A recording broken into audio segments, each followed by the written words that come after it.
মোমো খেতে ভালোবাসে না এরকম লোক তুমি খুঁজেই পাবে না। আর সেটা যদি হয় চিকেন মোমো, তো ব্যাপারটা জমে পুরো ক্ষীর। ফ্রিজে চিকেন ছিল, চিকেনটাকে আমি কিমা করে নিয়েছি এবং কিমা করে নেওয়ার পর তার মধ্যে সামান্য পরিমাণে পেঁয়াজ কুচি, আদা কুচি আর সয়া সস অল্প আর নুন অল্প দিয়ে মেখে নিয়েছি। মেখে নেওয়ার পর আটা আর ময়দাটাকে নরম করে মেখে নেওয়ার পর সে গ্লাস দিয়ে কেটে নেওয়ার পর দেখো কি সুন্দর পুরো লুচির মতন দেখতে লাগছে। তারপর ওটার মধ্যে চিকেনের পুরটা ভরে নেবে, আর তোমরা যেরকম ইচ্ছে শেপ দিতে পারো, কারণ মোমোটা খাবে তোমরাই।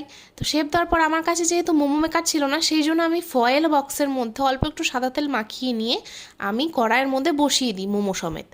তারপর দেখো কি সুন্দর দেখতে হয়েছে। আর আমার ঘরে মোমোর চাটনি আগের থেকেই ছিল, সেই জন্য আমি আর মোমোর চাটনি এক্সট্রা করে বানাইনি। আর আমি খেয়েও দেখাচ্ছি, প্রচণ্ড ভালো হয়েছিল। তোমরাও বাড়িতে ট্রাই করতে পারো, আর ট্রাই করে আমাকে কমেন্ট বক্সে জানিও কীরম হয়েছিল খেতে। তো টাটা।